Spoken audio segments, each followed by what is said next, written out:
good evening, everyone. Thank you so much for being here this evening.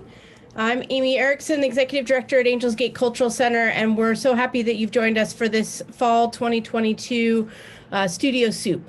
You are in for a treat this evening. Before we get started, I'd like to start this evening with a land acknowledgement as we steward the lands that we are on here in San Pedro. We recognize that we live and work in the traditional and unceded lands of the Tongva, Kitch, Ahachiman, and Chumash Indians, and the many other indigenous groups who call these grounds home. I honor and extend our gratitude to all of the original people still living in this region. We look forward to honoring those traditions even more coming up in October, the 6th through the 9th, with our mini winters gathering of elders. We hope you'll join us then. We have a great evening planned for you this night, and I want to share with you that Peggy Reevy has taken a little sabbatical to work on her own work for a great show coming up. And we have our very own Cecilia Koger with us tonight, who I'll introduce in a moment. We wanted to let you know, of course, that this is going to be a fun event. There'll be lots for you to ask about. If you have questions, please put them in the Q&A anytime they come around, and I'll jump in and share some of those questions as we go through the evening. We also wanted you to know that there will be some of tonight's images that are for a more mature crowd and with more mature themes. So we look forward to sharing those images and videos with you as we go through the evening. I think with no further ado, you don't need to hear me. You came for Studio Soup. So we look forward to a great evening with our very own host, Cecilia Koger, and these three amazing artists. Please come to the stage, and I'll see you all soon. Welcome, everyone. I'm Cecilia Koger, the Director of Exhibitions at Angels Gate Cultural Center. I am thrilled to introduce these three exceptional artists who have each shown in our gallery in recent years, by the way, and we're very fortunate to have them interact with us again in Studio Soup. Studio Soup is a candid conversation about what happens in the studio and how contemporary artists accumulate, build, dissect, and rebuild their personal artistic process. I'd like to quickly read a short bio and provide a tiny bit of context about each artist and their practice to help ground us in our conversations. So I'm going to go ahead and get started, and this is in ABC order by last name. So I'm going to start with Alicia Piller. Alicia Piller is a Los Angeles-based artist. She was born and raised in Chicago and received her bachelor's in fine arts and anthropology from Rutgers University in 2004 and an MFA from CalArts in 2019. Alicia spent time in the fashion industry living in New York City and later in Santa Fe, New Mexico, while cultivating her distinct sculptural voice. As a method to locate the root of human histories, Alicia merges the new and discarded, experimenting with a wide range of materials to construct large-scale works that mimic forms of cellular biology. Piller envisions historical traumas, both political and environmental, examining the energy around the wounds society has inflicted upon themselves and others. Thank you for joining us, Alicia. Thank you. Gloria Gem Sánchez is a Chicana Filipina artist who works, teaches, and resides in the harbor area of Los Angeles. Gloria Sánchez earned a BFA in drawing and painting from Cal State Long Beach in 2014 and has created programming for We Rise LA, the Museum of Latin American Art, and is an affiliated member with Language Studio in Wilmington. Gloria works in painting, weaving, sculpture, and mixed media. Her use of everyday materials invokes the Chicanx concept of domesticana, which signifies a resourceful working class sensibility. Gloria makes art as a form of resilience and therapy to process painful experiences. Thank you, Gloria. And our final artist joining us tonight is Kayla Tange. Kayla Tange is a Los Angeles artist who was born in South Korea and adopted by a Japanese American family. Kayla is part of several diaspora collectives as well as the sex worker run shows, Cyber Clown Girls and Stripper Co-op, which focus on fundraising, mutual aid, and community building through performance. She holds a BA from UCLA with a major in art and a minor in gender studies. Through video, installation, sculpture, and more directly with performance, a large portion of Tange's work addresses structures of spectatorship while redefining ancestral trauma through public and private rituals. Kayla's work offers the viewer a space to address and confess notions of love, desire, death, and transformation. I know that was a lot of information, but hopefully a primer to get us all thinking about these artists and their work and some of the images that we're going to see today. And I want to thank all three of the artists for joining us. And I kind of want to start with a very big picture topic because it's something that is a common thread with all three artists of ancestral history. And whether it speaks to the personal or larger societal ancestral history references that are built into these artists' work, how it's not just a part of the finished piece, but how it's also present throughout the process in your studio, in your references, in your research, and in your processing, and how that is ever present throughout the practice that you have in the studio, and then what we see in the gallery. So I do want to call on one particular artist to start us off, and I'm going to ask Alicia to start us off with a particular piece that I want to see because selfishly I love this work. And the work is Blue Memories Flooding Back, Navigating Tongva Waters. So Alicia, I wonder if you mind starting us out with that big picture, meaty topic and this image. Nice. I knew you were going to pick me first. Yeah. So this, I mean, there's a couple of things to touch on: the spirituality, the ancestors, but also this piece really was special because I had to think about place and what is the ancestral history of a place. And so for this work, it was about San Pedro, the harbor. And I, you know, with the majority of my practice, I'm always kind of going back to the past and trying to mine, how do we get here today, and trying to understand our place in history. And to do that, you cannot ignore the past. So for me, it's each place, each object, everything has a history, has a story. And for this work in particular, it was really considering what was the harbor before it was this global port? How did it become a global port? So to do that, I had to literally, I was doing all this research to figure out how did it get to the place that it is. And in the work itself, there's photographs that kind of harken back to all of these moments in time. But really to speak to the initial thought, which was ancestral connection and spirituality. When I'm making a work, it's a constant conversation between the present and this otherworldly energy, I guess you could call it. My ancestors, I feel like they're with me always. I couldn't be here if they were not here.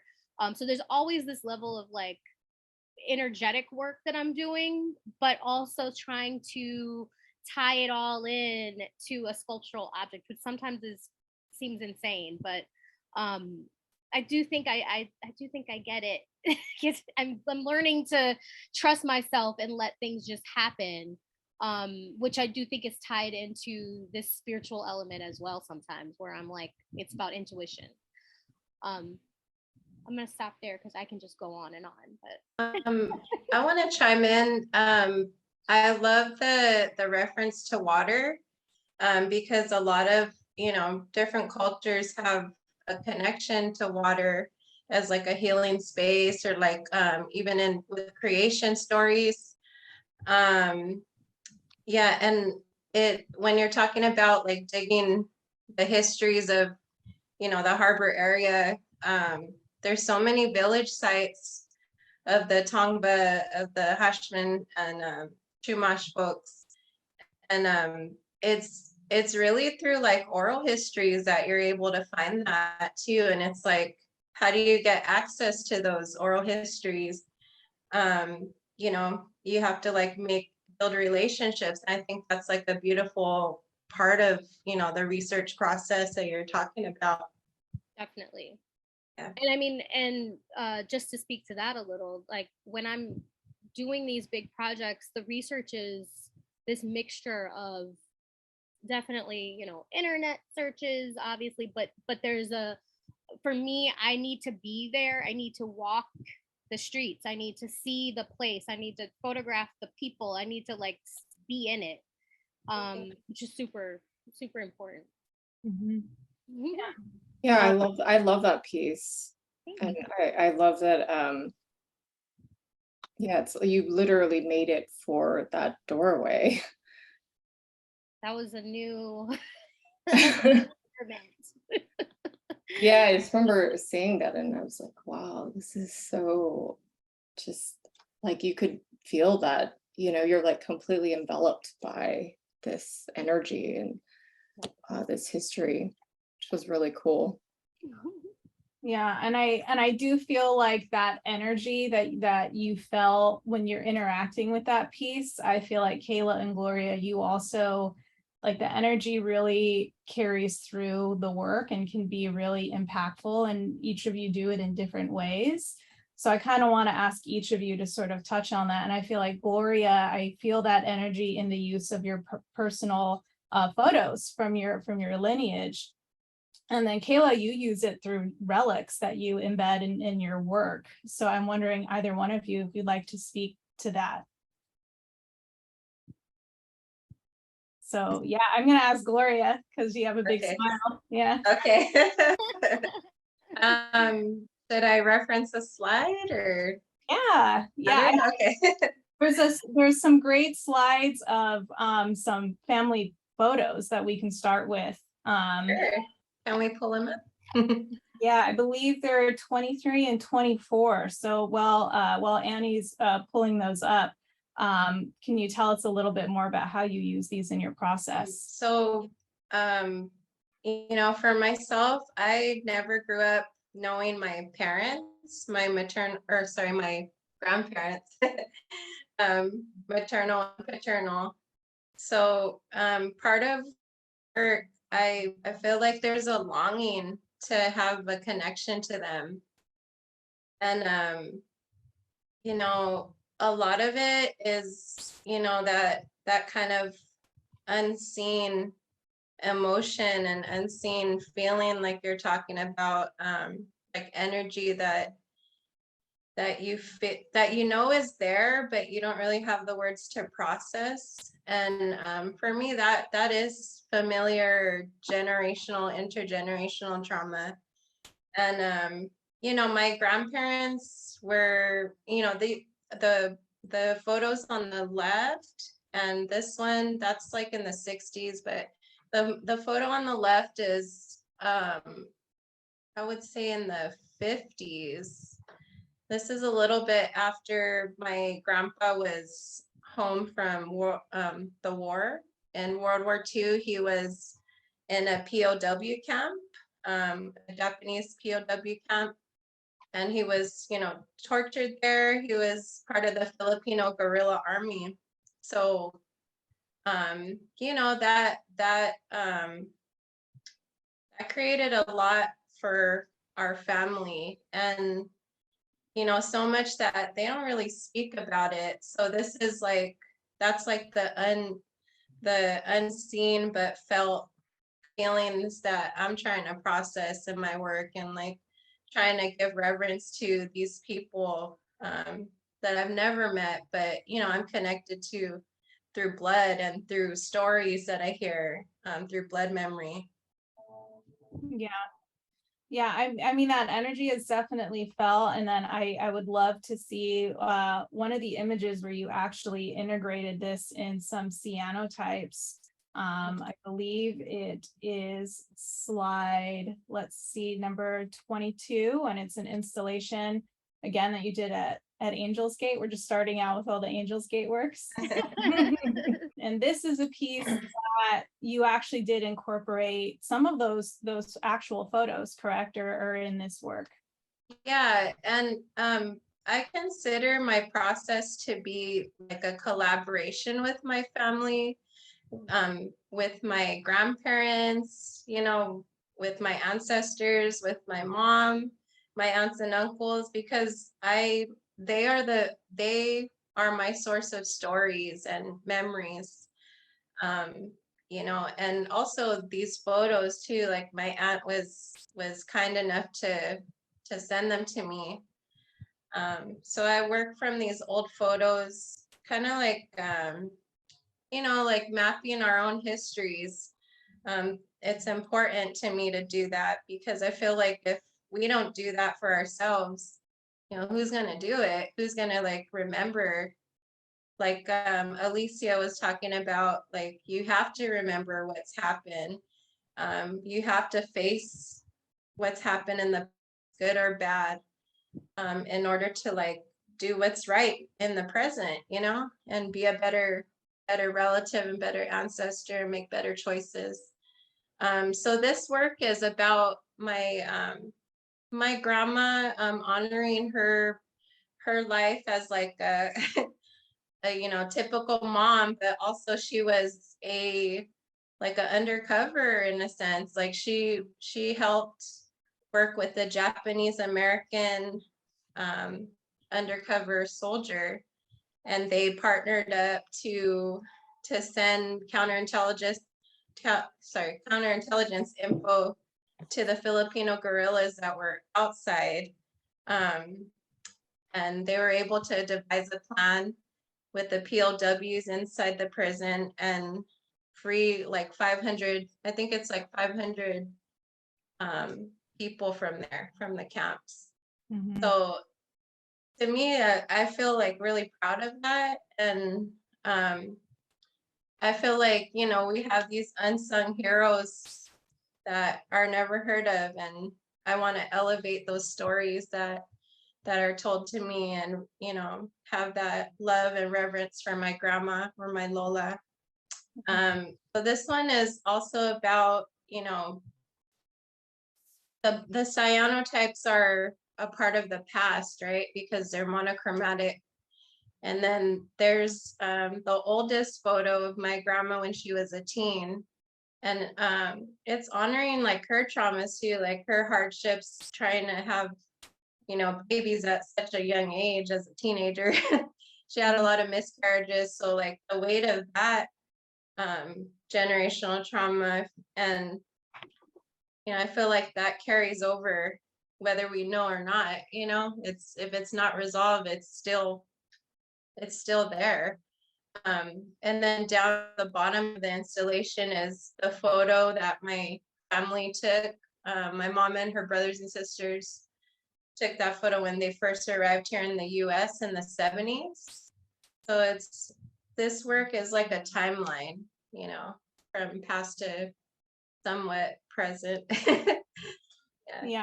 Well, that to me, that's a very obvious like transition into a Yeah. search by Kayla. And we're just gonna go deep because this is getting like really like right away, really cool. But a piece that I Diving on in, huh? know which piece it is, but I love it's I believe it's slide 25. A chance to be seen and not disappear when feeling appears.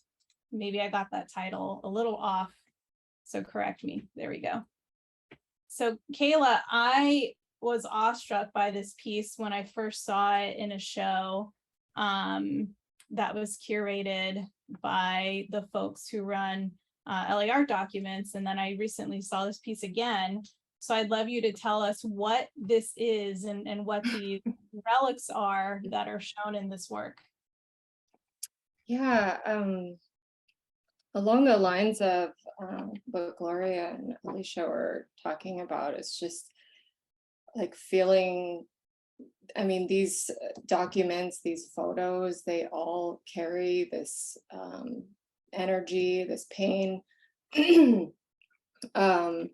So I also use a lot of documents and photos and childhood footage, but this in particular was specifically about, and I've done a lot of work around my adoption, but I don't know, there was something about incorporating the actual conversations I had between me and my birth mother.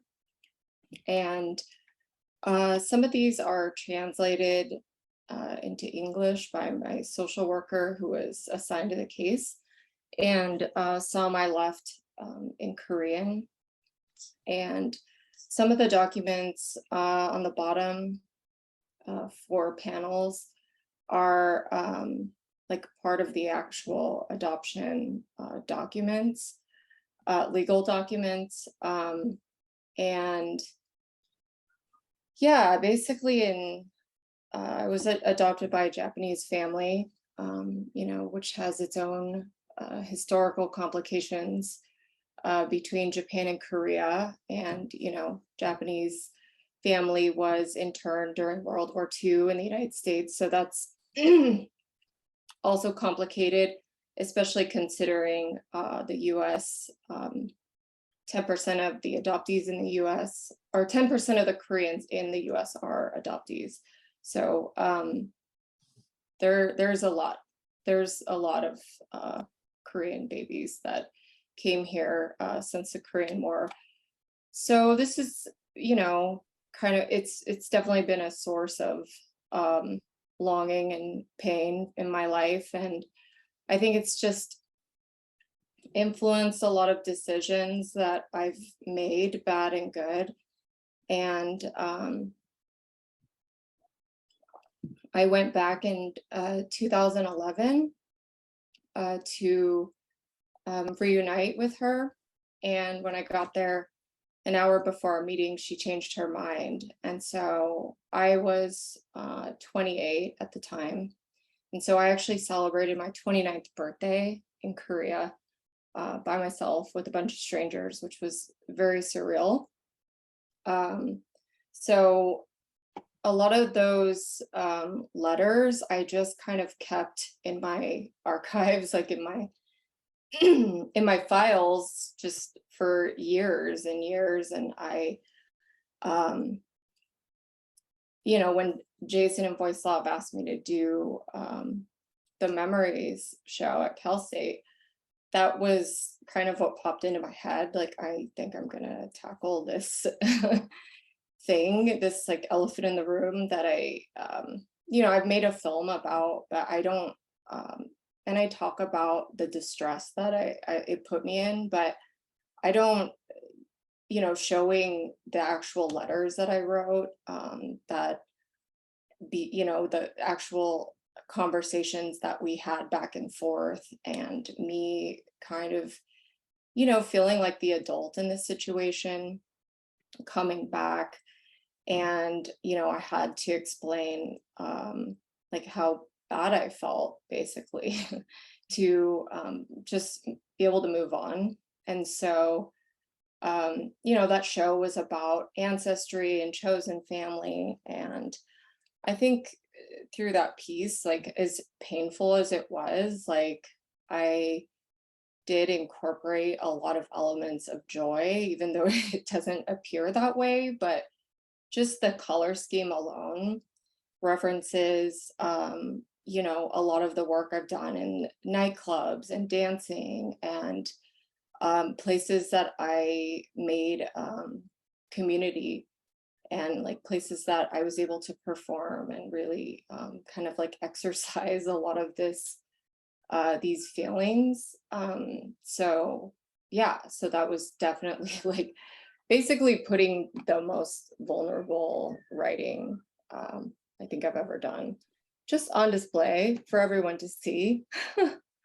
No, I just wanted to say I've really enjoyed watching your career, like your work sort of change, because when I first saw some of the work, it was mainly performance. And I guess that's a question I have for you is, how do you decide what gets to be a performance, what doesn't? This work in itself I feel like a lot of your objects still are performing, and which I feel like is so amazing because it's your body's not in them, but they're still doing the thing that you do. The height of it is human, like it's still like in this performative vein. So I don't, and I love that you talk about the color because I was gonna ask both of you all about your color choices, but yeah, I'm glad that you had explained the coloring. But yeah, talk more about how do you decide what should be a performance and what is an object. That's a really good question. I think it's similar to kind of how you were talking about this intuitive feeling of like what's going to go in and what shape things are going to take and what history you're going to put in. And I mean, even with performance, I have used like archives of voices and confessions and like people talking and conversations. And yeah, I guess I think I was thinking a lot about labor when I was making this piece, and I love performing. Like I don't know that I'll ever stop, but I wanted something to, I wanted to put a lot of labor into an object and I could walk away from it. And because I think for, since 2005, I was performing like several times a week. And I think during the pandemic, I realized that that felt really unsustainable for me. Yeah. And I think I was thinking about how to make objects that felt performative or that felt like you had to interact with them. So yeah, and I think it just intuitively became the things that it was. I'd actually love to watch one of your performance video clips. So I don't know if you have a preference, but one I'd love to watch is your film, Dear Mother, because it speaks to that topic that we spoke to a little bit ago. So if we can get that cued and ready to go. And this has a lot of those themes that you talked about with your sculptural piece, correct? Where it's about that, that confrontation. Yeah, let's take a quick watch at this video.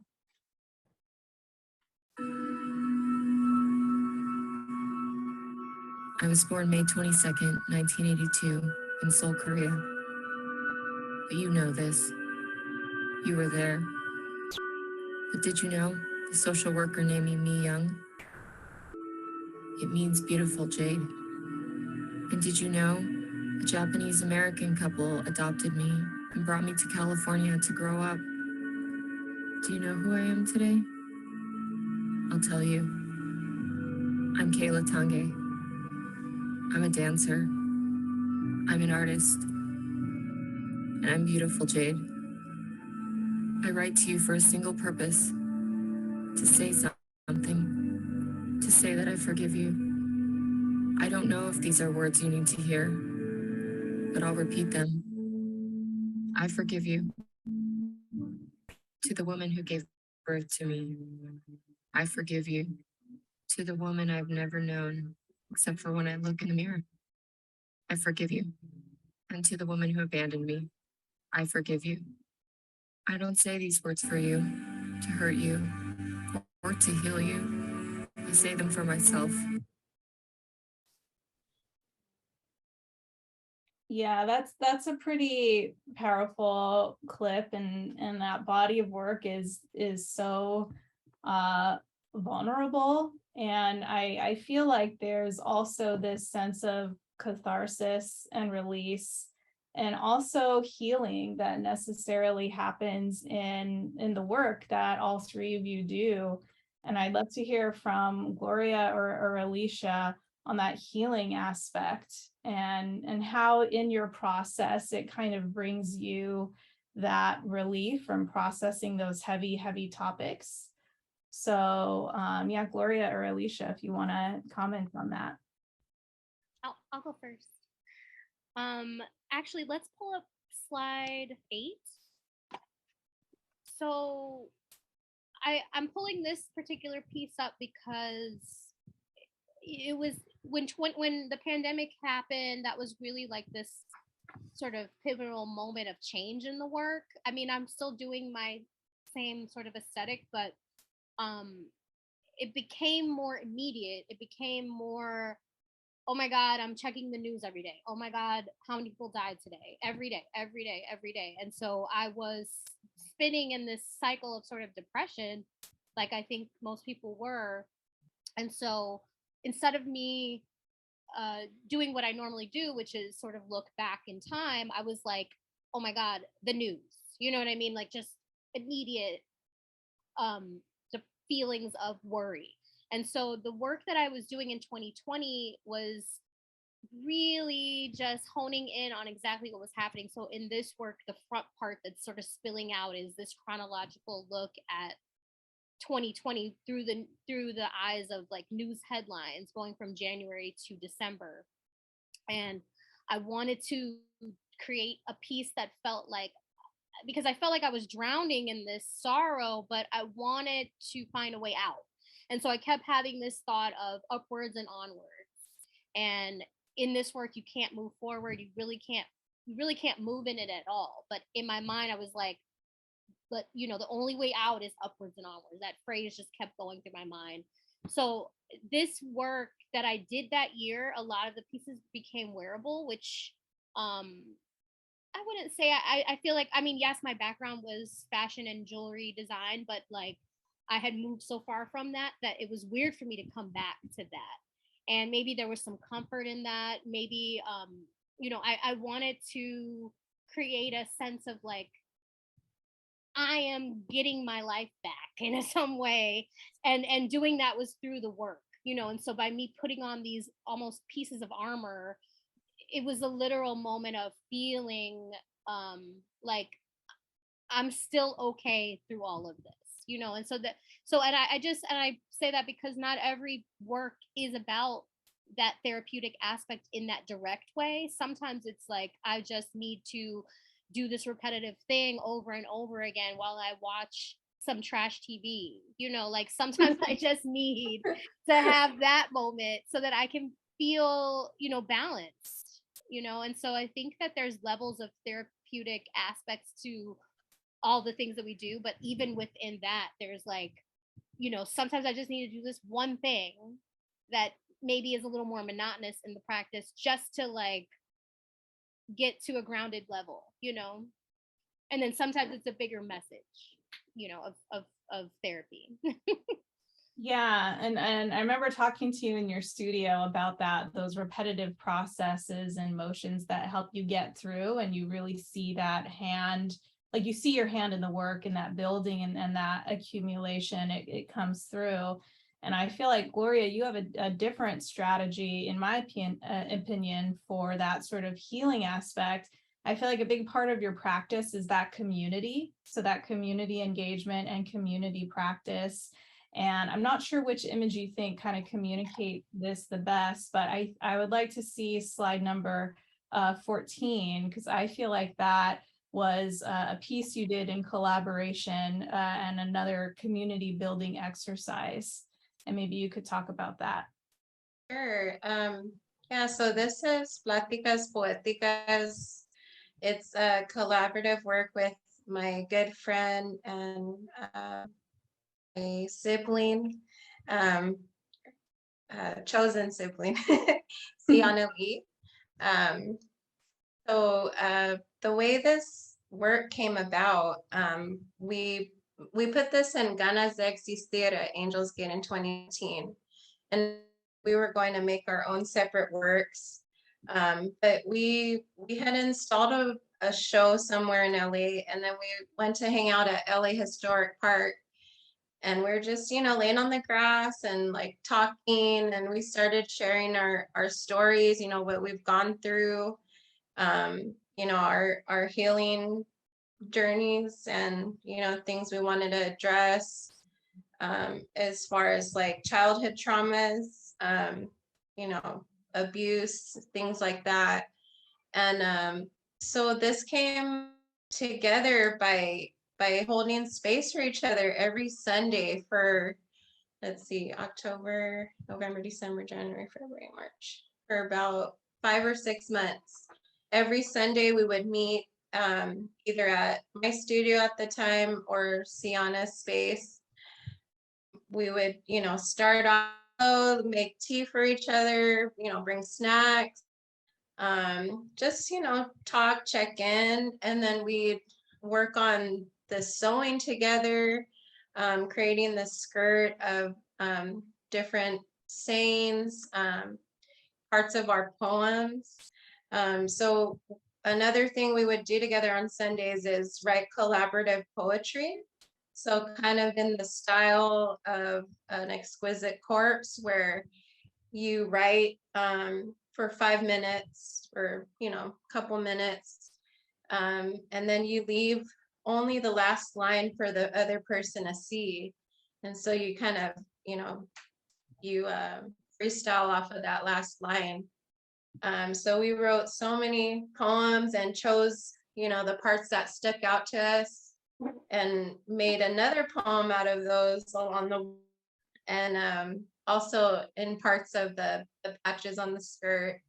And we also took moldings, plaster bandage moldings of our faces, our hands, representing that shared journey, that sisterhood, siblinghood, holding space for each other, knowing that healing happens in community, not just alone.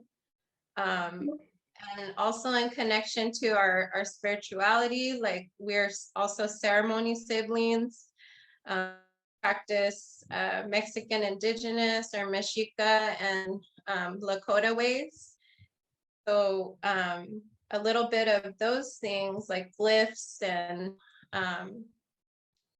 a little bit of things peek into elements, having like the fire, earth, and air, and, different symbols with the face, the butterfly, the crown of succulents, for resilience, shells from the ocean, and then, there's fire glyphs and other elements to represent that. So it's, this is a goddess figure, goddess figure, made of both, different parts of us. And then we have our portraits in the background of like looking at the sky and also like looking direct here. So. Yeah, I mean, it's a really impressive piece, and also the way that you kind of use the space. And it's also apparent in that work, your use of materials, and all three of you use materials in a way that's not precious. And you use non-art materials in your work. And I'd love to see some images that kind of show some details for each of you that kind of shows the way that you deal with materials. So pivoting to Alicia, I'm thinking maybe that first slide has a really good image. And then there's also, we get a preview because I took an image of a work in progress that's not done yet from Alicia video. And that would also be fun to see. But Alicia, you use like vinyl and fabric scraps that you were inspired from your fashion days, correct? And maybe if you want to talk about your use of materials here. Yeah, definitely. Materials are just the base of everything I do. It's like I need to have a plethora of stuff around me to basically puzzle piece these works together. But the underlying sort of connective sinews, sort of tissue, the clay, whatever you want to call it, is the vinyl. And sometimes other fabrics, but that gets wrapped around every single object, no matter how tiny, no matter how big. that is being wrapped.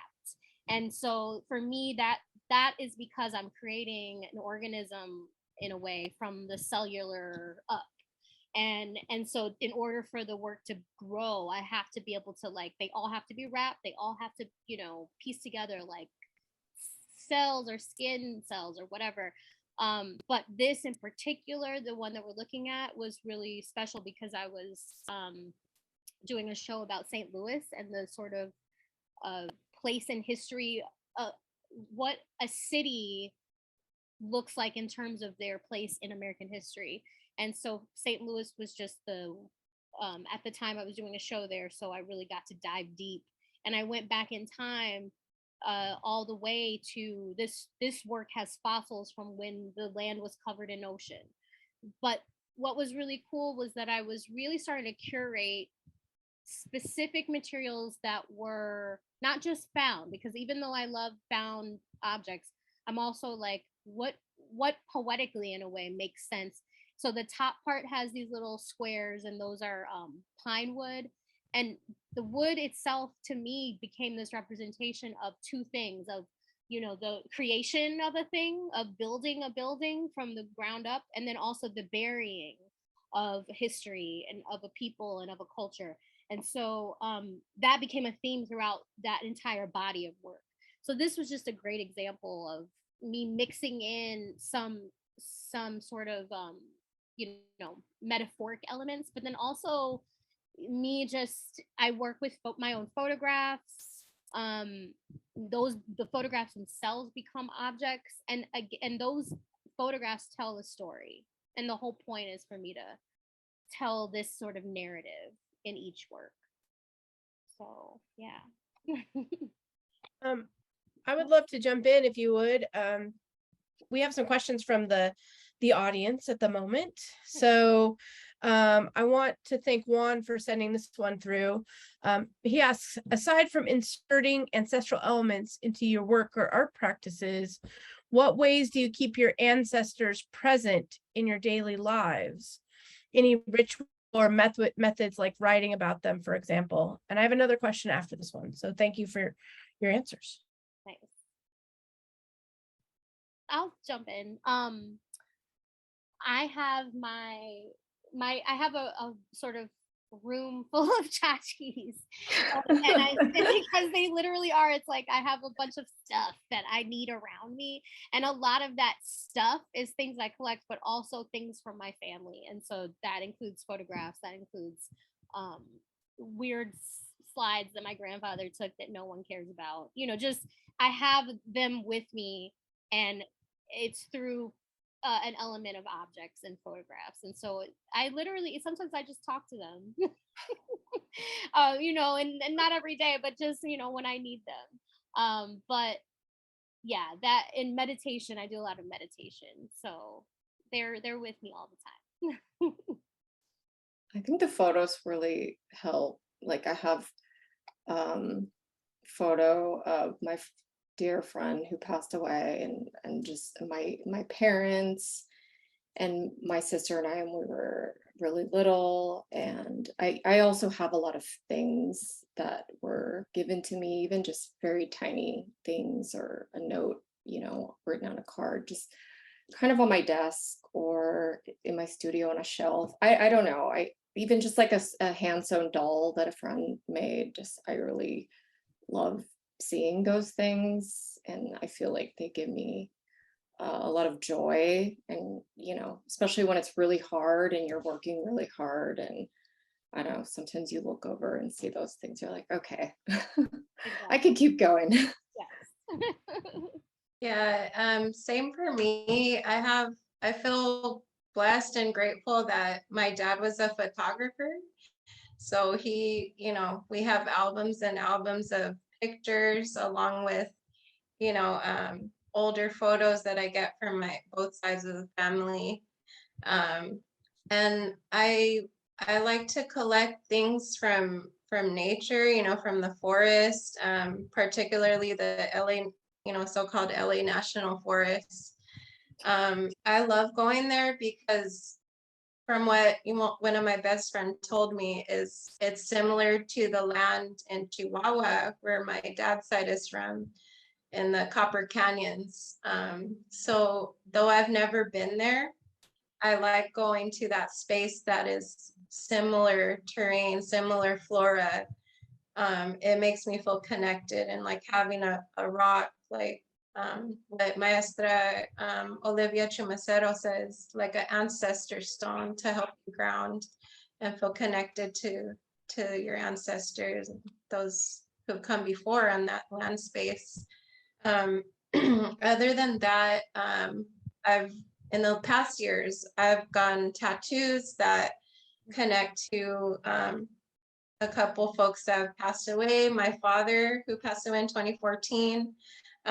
One is, I kind of pop it up. I don't know if you can see it, but it's a mountain jay. Maybe the lighting's not too good, but it's a mountain jay on a branch of cedar.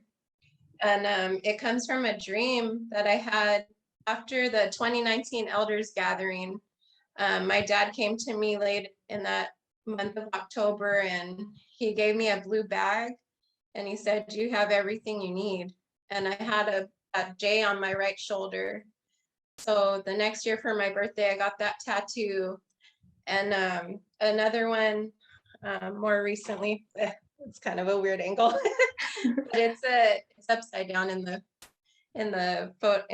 video, but it's a snake tattoo with a moon and a marigold, or cempasúchil, and that's dedicated to my best friend who passed last year in April. So yeah, aside from having objects around, I feel like that's become another practice. And I plan to get like Visayan style markings, tattoos on one of these arms in the future. That's my next step. Yeah. Thank you so much for sharing. I'm nodding over here. You can't see me a lot. I have one more question from the community now, and then I'll have some more in a little bit. Alicia, also, I'm looking at tchotchkes very differently right now that you said that. But in the Studio Soup blurb about you, it mentioned your clowning practice. And I wonder if you could talk at all to that, or any principles of that, how they've informed your process, your maker process.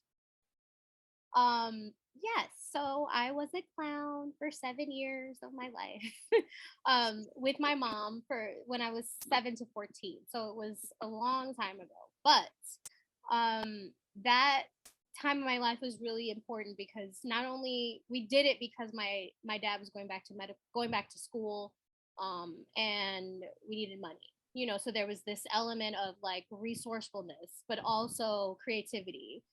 I was the one doing all the balloon sculptures while my mom did all the main clowning stuff. And so that was really like the beginning of me doing sculptural object work, which at the time I never considered any sculpture. I thought I was going to be a painter, never considered sculpture. But so there was this element of materiality that was like important to me now. And then also, I think that's why I kind of went into anthropology in undergrad, because I got to go to people's homes from all different classes every weekend for 7 years. I was literally in different classes, different social, there's all these different types of peoples that I'm from Chicago, and just being able to really experience the way people live and different cultural things that I had never. I mean, I'm Black and Jewish, but then we would be in someone's home that was totally opposite or whatever, and so that created a spark of like fascination with the world. And so, I was like, I'm gonna go into museum studies, and I'm gonna I didn't know what exactly, but it definitely started a sort of like a understanding that my life and my home is not the only life and home in the world. There's so many people with different needs and desires, and so that I think was a really great sort of part of doing it. And it's just funny because I just can't, it's still, I look back and I'm like, even now, I'm not, like when I look at Kayla and what Kayla's doing with her performance, it's so vulnerable. Like my mom was the vulnerable one. She was the one doing all the things, you know, I was the assistant. And so even now, like doing my photographs with my body, it's okay because I was in the fashion world, but I'm not performing. And I'm sorry, Amy, to switch it a little, but I'm curious, Kayla, about your, like, that level of vulnerability that it takes to just like use your body to talk about really personal things and to literally, you're sharing it with everyone. Like, how do you do that? I was gonna comment on how I love that you interject this like incredibly personal part of your life with the symbolism of a balloon in your sculptures. It's like I see it, I'm like, it's just like, and then when you hear the story, it's just, I don't know, just kind of like working in these like little tidbits of your, you know, life in yeah. And I'm sure sometimes it was scary to, you know, even though you're not talking, to create, because even you can perform by creating this balloon sculpture, you know. You're absolutely right, but I just like I feel like that's a performance. Like I in a lot of my performances, at least until recently, like I'm not talking. Like, but you know how you have an alter ego, you have Coco Ono, you have this other person. Is that, I feel like that's like my clown persona. I know. Like, and that's why I wondered, like, you know, she gets hired for parties to do like be fun and entertain. I love it. But you've been getting more into your sculptural practices and your mixed media practices. And I guess I wonder, like, is Coco Ono still there, or is it becoming just you again? I don't even know anymore. I feel like that vulnerability, like I needed to almost create someone else because I was just dealing with such grief that I wanted it to be fun and digestible, and like I wanted to reach people. And so I was like, you know, doing these very sad or very funny, like burlesque performances. And it would be to like an oldie song, you know, like it would be like to the Flamingos or something, you know, because it was like songs that my parents listened to on road trips. And so for me, it was like, I don't know, I felt like I was, I guess, like subconsciously trying to connect with people in a nonverbal way, even in a funny way. So at least if they laughed, like we were laughing together about this sorrow in a, you know, in a way. So in that sense, like I guess like I didn't feel that vulnerable because it was like through this layer of, you know, satire. So I don't know. I don't know if you feel that same way. Because I was gonna ask Gloria also just about, you know, like where do we all like find this joy and silliness, you know, in these like heavy themes. Yeah, I'd love to, before we transition to Gloria, all the things that you were saying of vulnerability, but also being a little silly and also kind of like a sense of reclaiming your space and your body and maybe burying some deeper themes with something that's visually like so exciting and interesting to look at. And that makes me think of this clip, Celestial Soup. So I'm wondering if it's appropriate for us to maybe just watch this clip and maybe see kind of what you're speaking to, or what I'm interpreting that you're speaking to.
So I love that work. I'm obsessed with it. It's so fun and just like visually, it's like visual eye candy in the best possible way.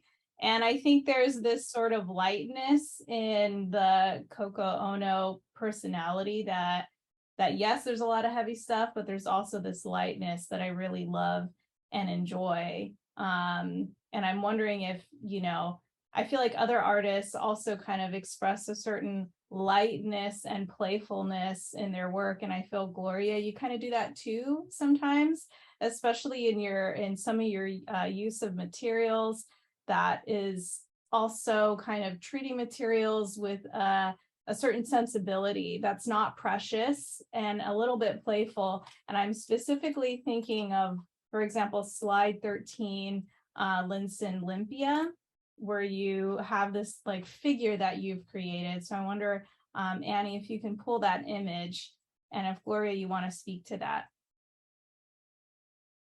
Sure. So this is a lot of my works are like altares, connecting to, my own spiritual practices and ceremony that I do with other sisters and siblings.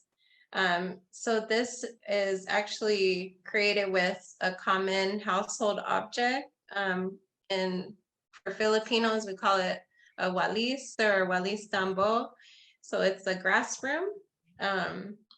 And the play on words is linisin limpia. So it means cleanse. So linisin is Tagalog and limpia is Spanish, also connecting to both of my cultural backgrounds.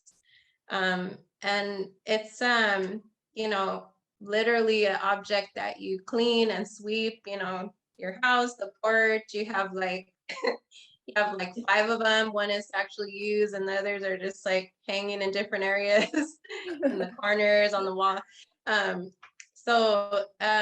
it's also a play on like the actual, healing like we're talking about, and a cleanse, a limpia, like for curanderas, like you go get like a egg rubbed on you to like, detox your spirit.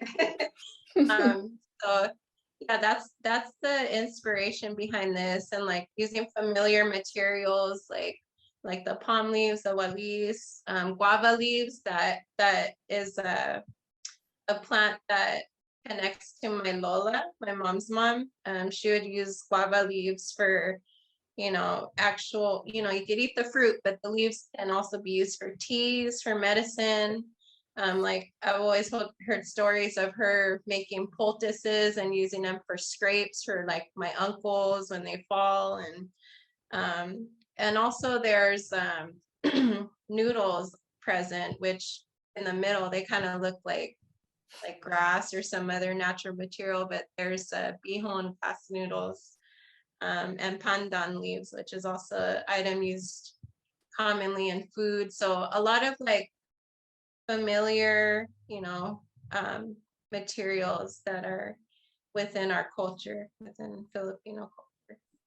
Yeah, and then there's one more image that I'd love to share to Tonali, Yes. number 21, where it's also a really interesting use of materials. And it freaked me out because you told me there was a tarantula. Yeah. I love it. Yeah, this one is really, really cool. Yeah. So Tonali to the area, your fontanelle, which is the soft spot of a baby's head. But for the Mexica, they believe that's where your life force or your part of your identity comes from. It also connects to the sun. So I chose to use, tamal leaves, hojas de maíz, which are also a common food item. Shaping those into like that circular sun shape, using the snake skin and the tarantula shells as a symbol for transformation, for healing, for cycles, you know, having respect for the work that nature puts in, for the seasons that we all go through, in connection to the seasons that nature goes through of, you know, birth, death, rebirth. So, you know, it's a lot about undoing and like reaching who you are, and yeah, transformation, changes, and being comfortable with that process. I feel like that's how I work. I work very intuitively. There's like some hair within there to connect to memory as well. Some is faux hair, from the beauty shop, and some is my actual hair where the tarantula sits in its little home. So yeah, that's Wondering what about that, about your hair element. Like, Yeah. when are you using faux hair? Is that okay, or do you feel like it's okay? Just what do you think about it? I feel like it's okay because I can't, you know, collecting my own hair takes forever. Like I had like a bag full from like 2012 and I finally decided to use it. And by that time it was all felted up, and yeah, and you know, as a way to make a, you know, a cord or a braid, and yeah, have that representation of memory of our, you know, hair as a extension of our nervous system, of our spirit. Yeah. Like, I like how in slide 16 you're using the hair. It almost becomes a sort of a symbol for a pathway, in the same way that the snakeskin, they're working together, like the snakeskin and the hair are kind of doing a similar thing, where you're creating these map lines or these pathways to understanding the past, which I just think is really amazing. I have a question for you, Gloria, about your color. How do you choose color? Because when I look at the works from, before 2020, there's so much more like artificial color happening. And then it seems like you go through this process of sort of refinement where you're like washing away all the colors. And I don't know if that was conscious. I'm just curious, how do you decide? Yeah, I was noticing the color scheme as well. Okay, there I am. Yeah, so this one is all faux hair, and it's inspired by mom's journey to the US, bringing her siblings once my Lola died, and having to take on that role as a mother, and the hair is not, perfectly styled. I guess it's kind of like tangled and tricky, and yeah, it's showing that weight, that responsibility, like almost like, your life changing to become this caretaker. And I feel like I just want to respect my mom's journey, and the choices she had to make in order to take care of her family. Yeah, so even in this piece, Gloria, you're using like the neon, yarn. I was missing the word for a second. You're using neon yarn, and then you have another brightly colored piece, slide 20.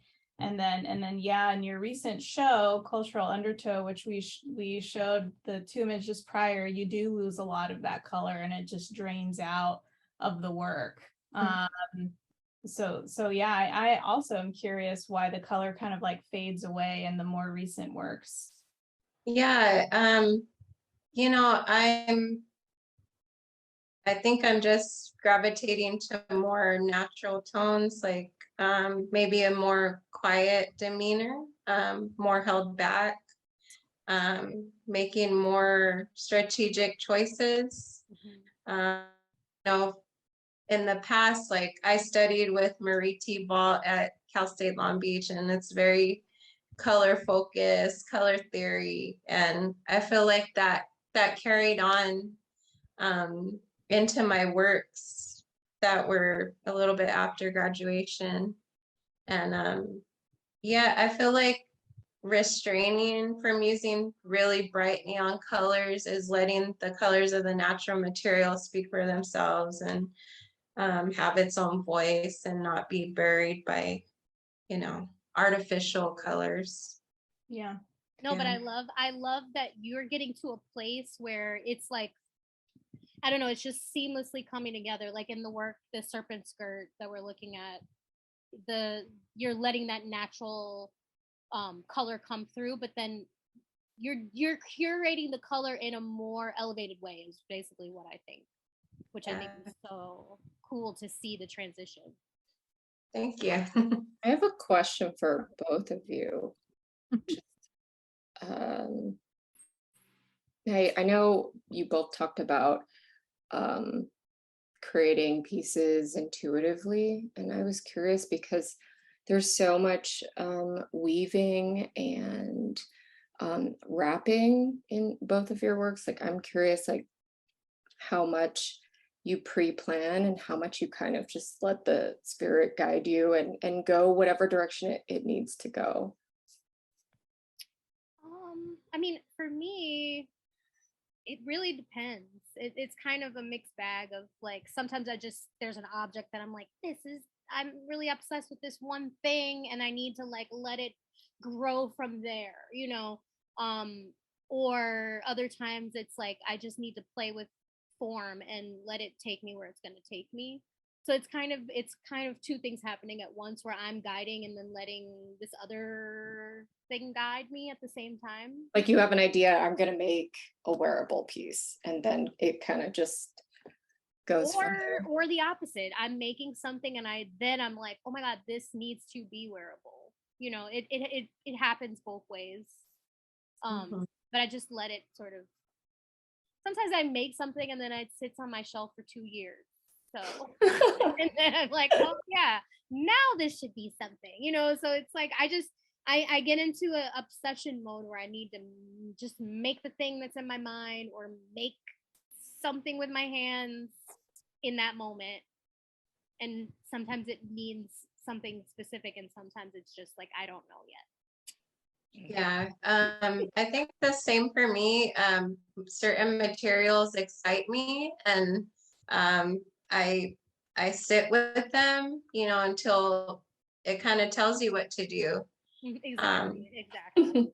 Yeah, and I think also just, research, like, you'll read a mythology and like something will stick out, like, and then that becomes the basis of it, of the work, but actually making is more, fluid or intuitive. And I think too, like Alicia was saying, you'll make something and then you'll realize, hey, this would go good with this other thing, and kind of combine them, and they belong together, and together they have a stronger voice. And I'm very comfortable doing that, like reusing old pieces or like revamping them. And I call it harvesting. We're just harvesting from our yeah. Yeah. You guys have been doing so good tonight. Thank you. You're questioning each other, which I love.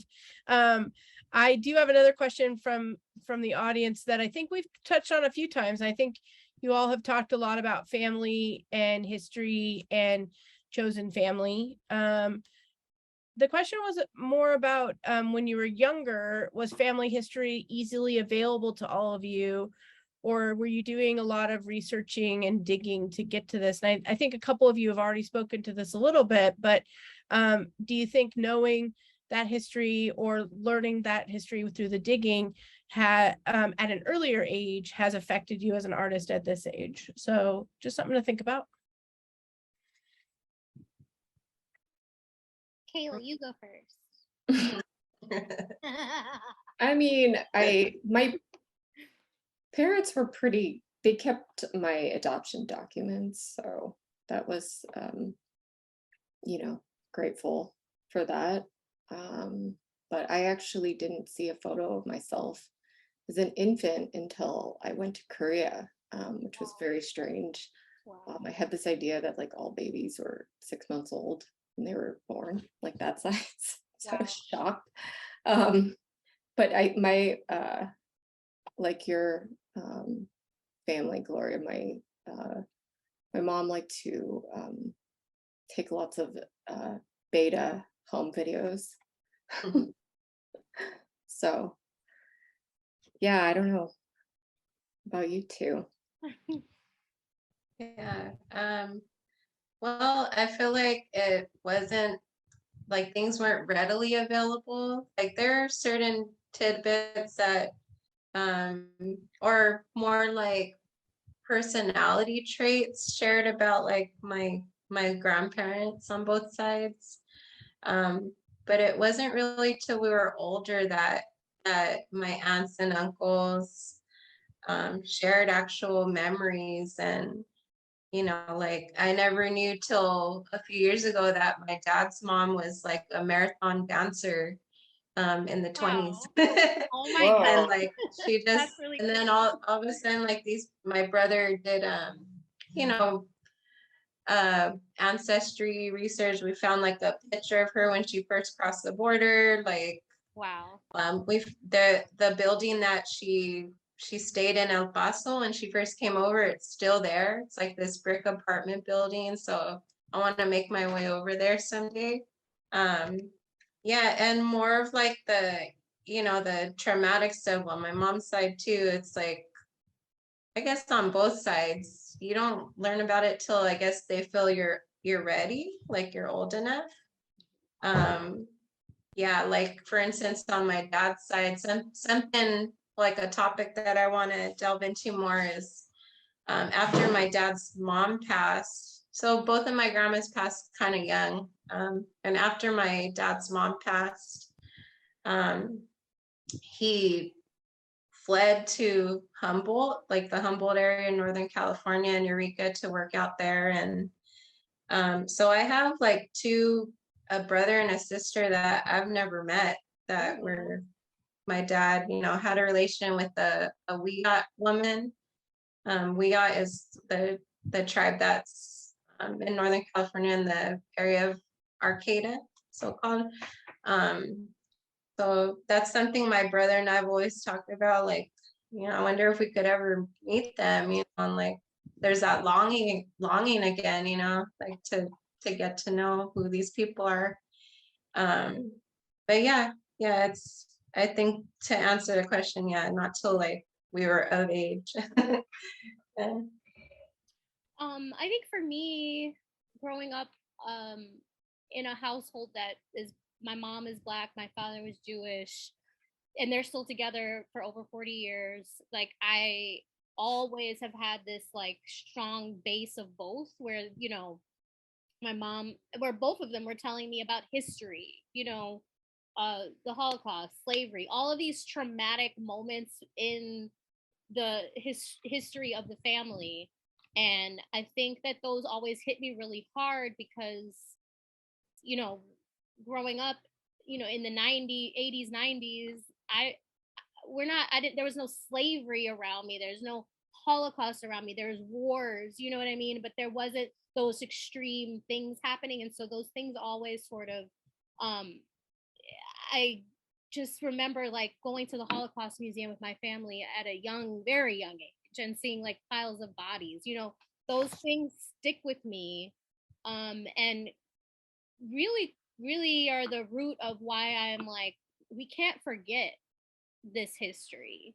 We have to understand this sort of generational trauma and understand why we're here today and why the things are the way they are today. So to me, that ancestral aspect of both sides has just been so strong within me, where I just, even though I'm not religious, I'm not religiously Jewish, I'm more culture, but still that's I couldn't be here without those ancestors.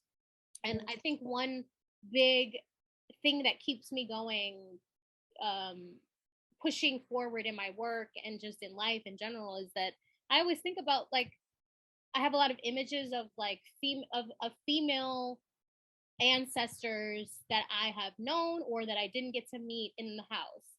And I think a lot about them because I'm like, they could not do all the things that I can do today. I'm limited in some ways, of course, but I can do so, like, the amount of ability that I have to move around the world, to to decide, make my own choices and decisions. I always look to them at these photos, and I'm like literally looking right now, and I'm like, that great grandmother could not do the things that I can. And that's what really pushes me. I don't know if this is going off the question, whatever the question was, but it's really key, because it really is the driving force of the fact that I have the ability in this lifetime to do more, and I cannot waste that opportunity, and I think that really like pushes me a lot. Yeah, I think that's something I definitely think about a lot too. Like even my own mother, was limited in a lot of ways and didn't have a lot of choice in her future. And my adopted parents, didn't really share anything about the internment camps because their family nobody discussed these things. So yeah, I do think about that a lot, and like what we are able to do in our lives in this generation in terms of healing. Yeah, and that we're coming to the end of our night, but I wanted to pull up this slide of this recent work by Kayla. Permanence is only a word, and I feel like that's so appropriate to this closing discussion. And where was this billboard? It's still up. It's in Atwater Village, Right. above No Moon Gallery, actually. All right, so you can all in the street this work by Kayla. I want to thank everyone for just being so open and vulnerable tonight. This was a really fantastic conversation, and I just enjoyed so much listening to all three of you. I would like to give each of you a quick minute to share what shows you have coming up and what's on the docket. And while we're sharing, we're going to post an image of your websites or social media. So if anyone in the audience wants to follow these artists, we have this information. So we'll just go in order of the list. If Alicia, you want to tell us what you have coming up. Yes. First, I just want to say thank you to everyone at Angels Gate, and to Gloria and Kayla. You guys are amazing. But I have a bunch of things coming up. Currently, I'm in a show called Storm Before the Calm. That's up till October at Praz. Oh God, I'm gonna say the name wrong, so just look that up. I'm gonna put it in the chat. Everything.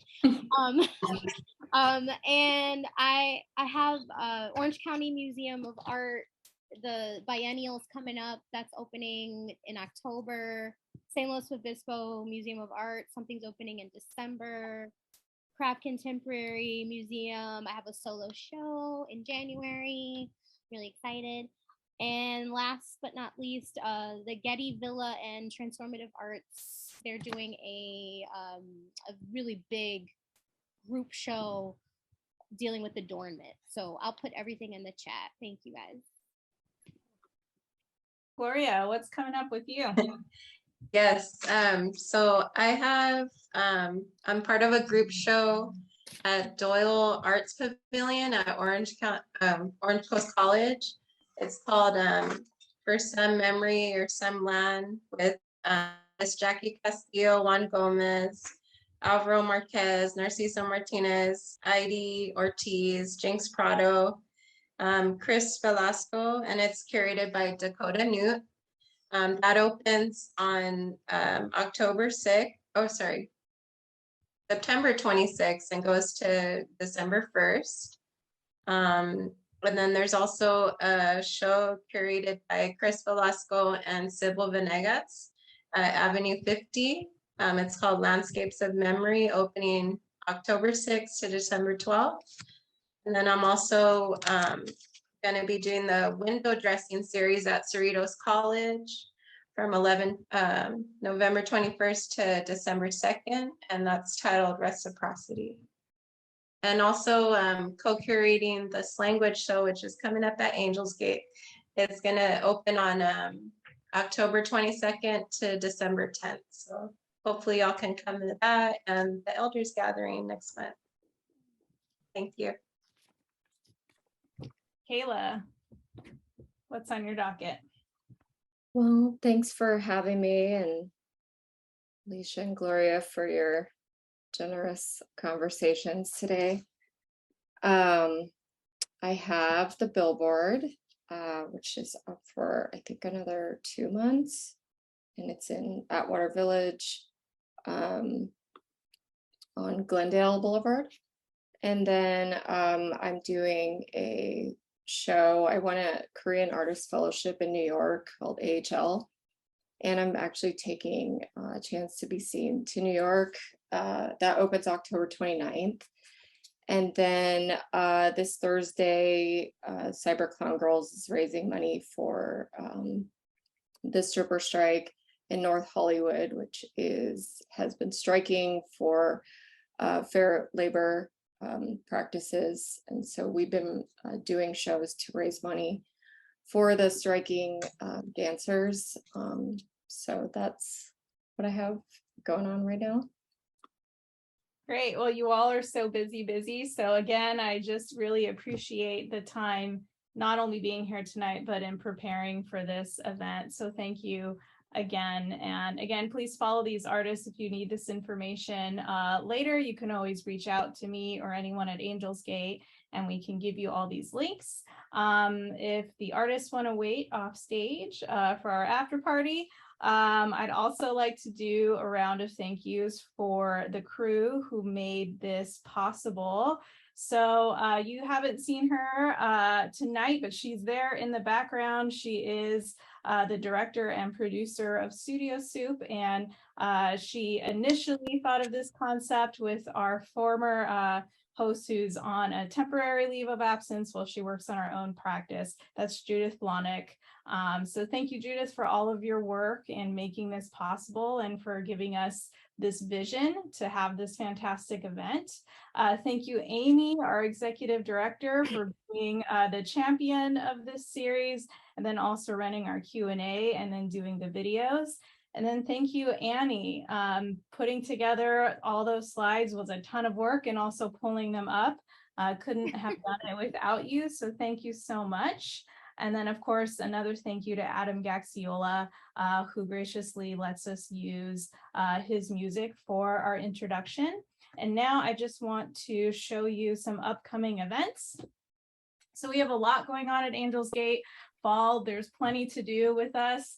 This Saturday, we actually have another artist talk that's going to be in the gallery at 2 p.m. this Saturday, and it's going to feature Magically Thinking, and it's going to feature 4 of the artists who are on view. So join us for that. And then we have the Many Winters Gathering of Elders, which Gloria mentioned that she's a part of that as well. There's the website for additional information. And then we have October 22nd, we have 2 more shows opening in the gallery, 2 to 4 p.m. Join us for that. And then we're going to have open studios. We have about 50 artist studios on campus, and they will be open to the public on November 19th from noon to 4 p.m. So that's a lot of info. Please visit our website, angelsgateart.org, for a list of these events and many, many more events. And thank you everyone for joining us tonight. It was a pleasure, and join us for the next one. All right, everyone, thank you and take care. Have a great rest of your night.